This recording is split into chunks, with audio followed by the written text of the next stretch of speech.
அஸ்ஸலாமு அலைக்கும் வரஹ்மத்துல்லாஹி வபரகாத்துஹு.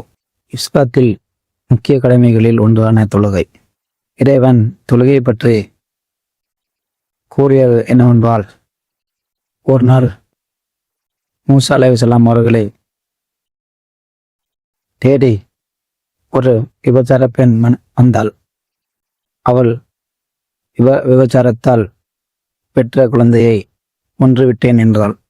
அதற்கு மூசா நபி மிக கோபமடைந்து, நீ சென்று விடு, இங்கேது நீ சென்று விடு என்று சொல்லிவிட்டார்.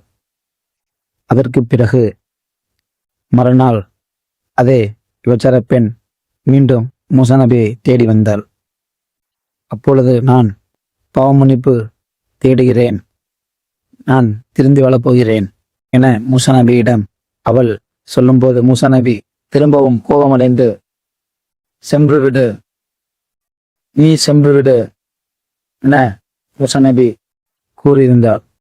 அவளும் விபச்சார பெண்ணும் சோகமடைந்து சென்று விட்டாள்.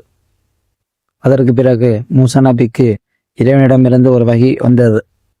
அவ்வகையில் மூசா நபியிடம் இறைவன் கூறுவது என்னவென்றால், மூசாவே, ஏன் இவ்வளவு கோவப்படுகிறீர்கள்? மூசாவே, ஏன் இவ்வளவு கோவப்படுகிறீர்கள்? இவ்வளவு கோபம் உங்களுக்கு எதற்கு? எவ்வளவு கோபம் உங்களுக்கு எதற்கு மூசாவே? இதைவிட இவ்வுலகத்தில் எவ்வளவு பாவங்கள் மிக பெரிதாக பாவங்கள் இருக்கிறது. இதுவெல்லாம் ஒரு பாவமா மூசாவே என இறைவன் மூசாவிடம் கூறியிருந்தார். அப்பாவங்கள் என்ன? காரணங்கள் இல்லாமல் தொழுகையை தள்ளி போடுவது அதைவிட மிகப்பெரிய பாவம் என இறைவன் கூறுகிறான். யாரும் தொழுகையை கைவிடாதீர்கள். அஸ்ஸலாமு அலைக்கும் வரஹ்மத்துல்லாஹி.